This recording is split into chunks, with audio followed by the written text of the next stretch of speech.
Dr. Supachan, in your view, what is the single biggest opportunity for both Southeast Asian businesses and foreign MNCs in the ASEAN consumer segment, and why? Well, I can talk about a few great opportunities. For example, in electronics, in automotive industry, or in, let's say, the new, the iPad type, the IT type kind of manufacturing. But I will be a bit different this time by singling out what I would call the medical services. The medical services. Why? Because I do see that if I look around the world today, this kind of service is going through a minor boom around the world. Some linked with tourism, and some linked with the proliferation of the pharmaceutical industries in certain areas. Now, ASEAN seems to me to have the makeup of all this together. ASEAN has a group of medical institutions, hospitals, that are well recognized around the world, particularly well recognized by the European and American Medical Association. I could vouch for it because as I work for the UN, and if I get my medical bills from some of these ASEAN hospitals, they would qualify for the UN health insurance policies, for example. So I think in terms of quality, ASEAN health institutions do qualify. Secondly, in terms of the pharmaceutical industry, I think they are flourishing in ASEAN. It could be supported if ASEAN states would give more attention to the kind of IP treatment, IP protection that would lure more multinational firms to come and invest here and invest together with the ASEAN. Thirdly, in terms of tourism, well, we have to find a niche for tourism anywhere in the world today, because tourism is becoming very competitive. But for ASEAN, I do see that health tourism is becoming very fashionable. If I go to visit some countries, for example, in the Middle East, most of the people who go for their medical care, normally in the past they would go to Europe. These days I find nearly half and half, they would come to East Asia. They would come to Singapore, Malaysia, or Thailand, and they would go to hospitals here. So because of these few reasons, I do think that the medical industry is bound to expand. It's bound to be well-founded in ASEAN, and certainly would attract more investors from abroad should the ASEAN states give more attention to the intellectual property rights protection. Moving on to infrastructure, according to McKinsey & Company, in order to remain competitive, ASEAN must invest US $7 trillion by 2030. In your view, what facilities are most needed, and where do opportunities lie for the private sector? Normally people would speak about roads and railways. I would rather speak about energy grid. I think energy grid is something more of a technical quality. It takes longer to plan. As roads and rail, I mean, you can go ahead and you don't need to plan very long, but for energy grid. And this I mentioned because in the last couple of decades that I've been involved with ASEAN affairs, we did talk a lot about energy grid within ASEAN without getting really anything done. And this is, for me, embarrassing and highly annoying for me, because I would like these days to see ASEAN leaders taking this really seriously of the kind of energy grid, because you know why? Because we have countries in ASEAN that are energy consumer, net exporter, and net importers. And if we can have really a grid system where excess energy supply can be delivered to the final consumers, then we would have the kind of electrification in the whole Southeast Asia that would bring the CLMV economies up on track. And that would help to spur more growth in ASEAN. So for me, infrastructure is needed, but not in terms only of roads and rails, but in terms of particularly energy grid, and also other infrastructure services like education and healthcare, like all talked about. The last few decades has seen the rise of Asian ASEAN MNCs, many of which have become household brands and market-leading participants. What unique qualities, in your view, do these companies bring to markets both within ASEAN and beyond? Well, ASEAN MNCs are known for their, my economics colleagues from Europe would call them for pragmatic qualities. They may not be very sophisticated in terms of their management acumen, but they know their network. They have network in Asia, and now they are creating that network in Europe and in the United States. And I think this is something that has really a particular Asian and ASEAN style. So this is the first area which I do see. For example, I see firms in ASEAN in the area of, let's say, canned food, buying up canned food industries in Europe, in the United States, and in Africa. I went to one country in Africa that has largest manufacturing sector is a canned fish industry, and it's owned by one ASEAN producer. I won't name names, but so I do see that one of the common characteristics of ASEAN MNC is their pragmatic approach in networking and in cutting across culture. You see, because in ASEAN we come from different cultural backgrounds. I won't say that we are homogeneous there. Because of that kind of thing, ASEAN MNCs are known to go out into the world and invest in Europe, United States, and even in Africa, which is a great thing because Africa is the next actually global growth pole. And so, besides that, according to my own former UNCTAD institution analysis, ASEAN firms seem to be well backed up by what we call the industrial policies of the country. States in ASEAN do have industrial policies, meaning that they don't leave industrial development to the whims of the marketplace. They would come in, give directions, give help, give support, give conditional finance, sometimes do subsidize something, not too much. But this is the kind of industrial policies that I still see that they can nurture MNCs from ASEAN to compete. Mind you, these MNCs are not state-owned MNCs. They are nurtured, they are given directions, they are given technological support by the government, and this is very helpful, and they are very strong support that are being given by the states. Moving on to the ASEAN Economic Community, the landmark bloc that will transform the region's economic outlook. Where do you personally see the AEC in 10 years, and how will it interact with other blocs like the EU or NAFTA? You see, AEC just comes about at the right moment. I mean, there's never a right moment for anything. But for ASEAN economies as such, we have run out of steam in terms of our old traditional model of using undervalued currencies, cheap labor, export support and subsidies to be competitive with the outside world. Now, that has been exhausted.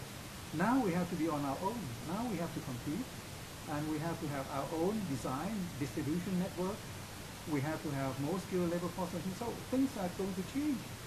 And so when AEC comes around, this will give a larger, I would say, domestic market. I call AEC 636 million people, domestic market for all 10 countries. Not only in Thailand or in Malaysia, Indonesia, it is the whole, because now we connect everything together.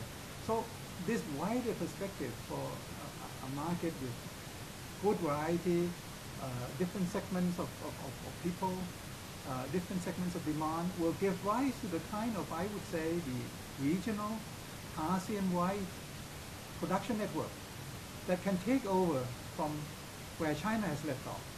You see, because China is not giving in easily, giving away all this, but they have to do it because, like Japan, in the 1970s and 80s, China has become a very expensive place to produce things.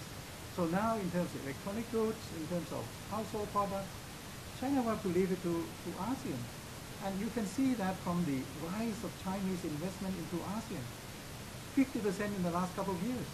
So this, for me, actually constitutes the kind of backbone to the way that I would see ASEAN in the next decade. That ASEAN would be, let's say, the place where the international network of production is being owned.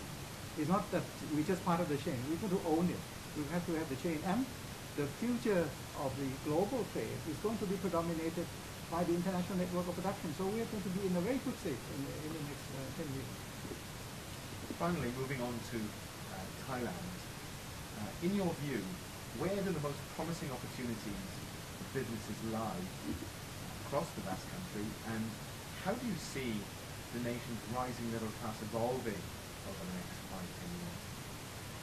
Well, of course, I mean, the diversity of Thai economy is well known. But, I would single out the one sector that certainly would be prominent in the future. It's not construction or such, but I would say food processing. The world has now 7 billion population.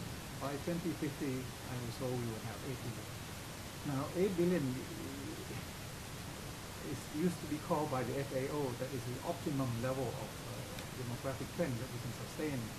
But in order to sustain 8 billion people, we in ASEAN or in Thailand, we have to produce 3 or 4 more times more in the future to sustain that. So this is something on the card for ASEAN and Thailand to move forward. But I would say that Thailand has this kind of a niche. Thailand used to have the past experiences. They lack at the moment new investment in new technology. So productivity increase has not been like in the past. It used to be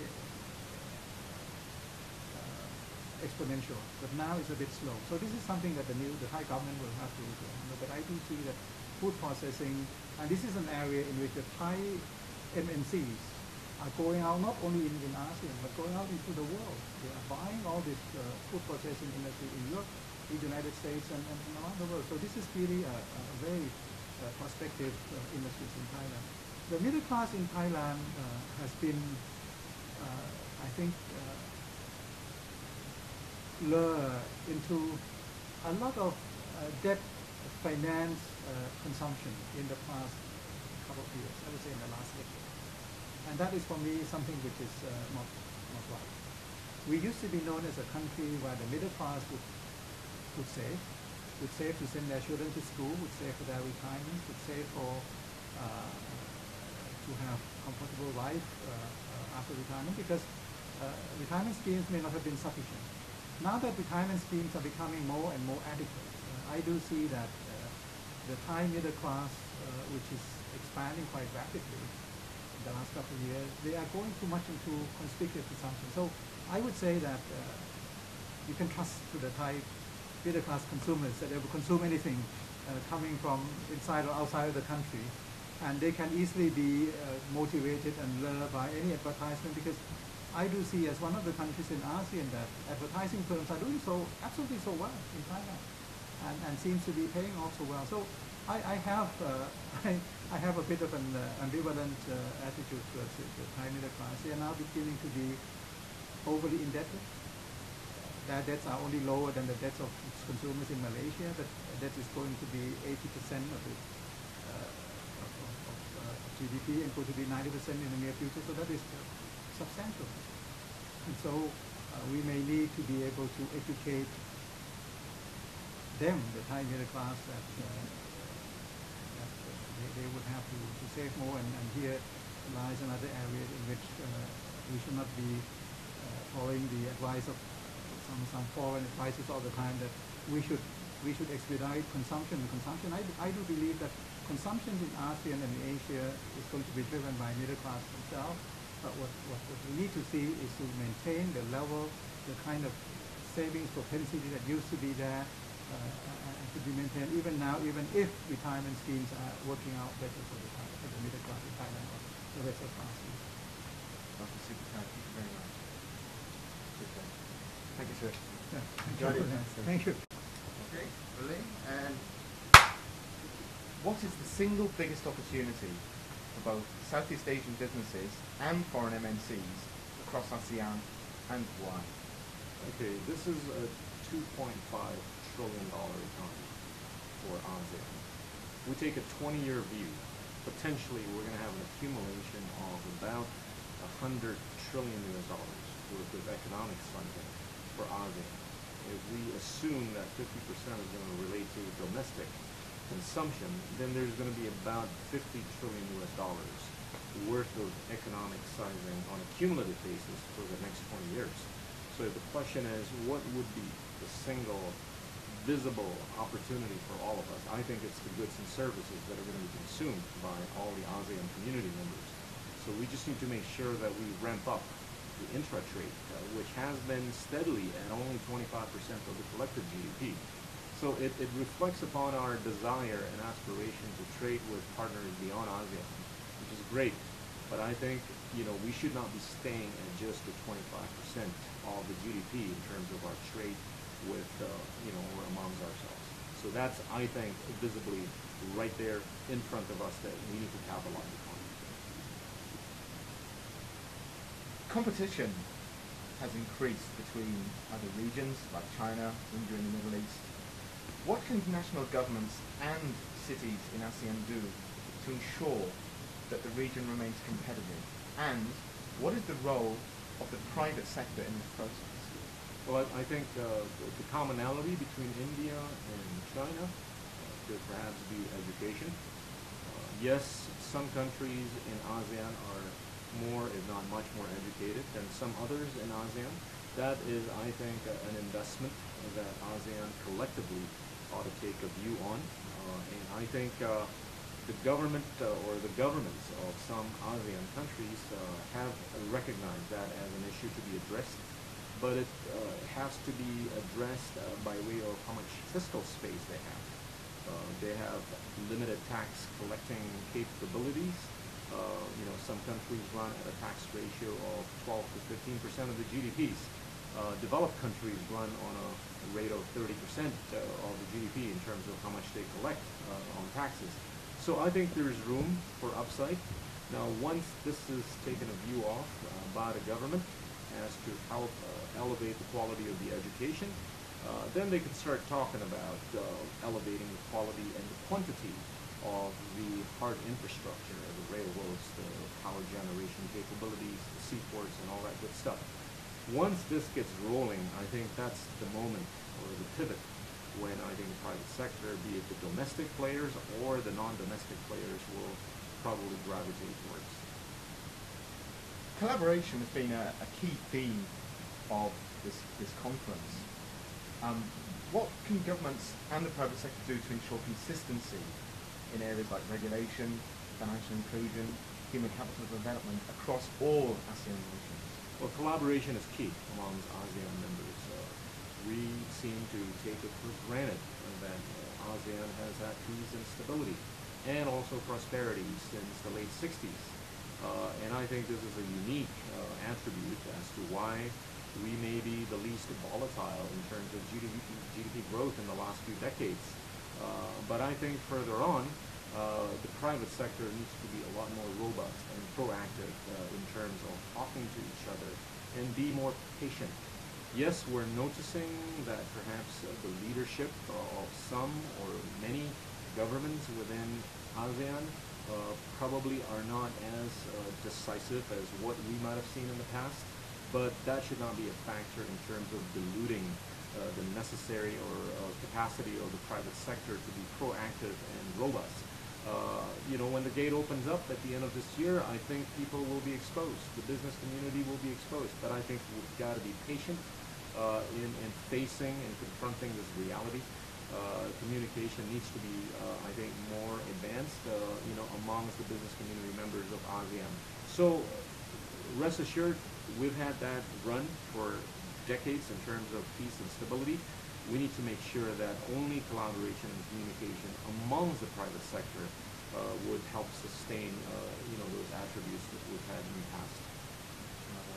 Moving on to your native Indonesia, what trends have emerged among Indonesia's consumers, particularly the millennials, and where do you see the future of the consumer segment across the vast country? Well, I think the digital space is where we're seeing a lot more hit, a lot more action taking place. And this is an area that I think is a little bit of a black box for some.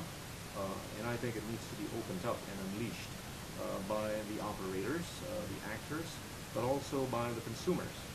I think the consumers will gravitate to anything that's hip.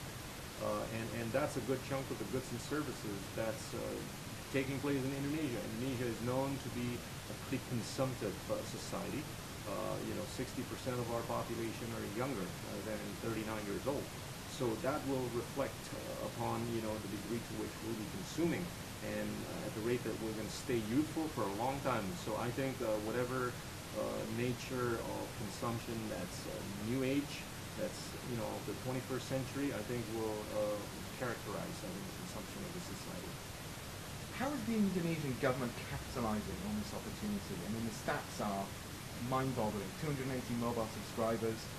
By 2016, they'll have more than 100 million internet users.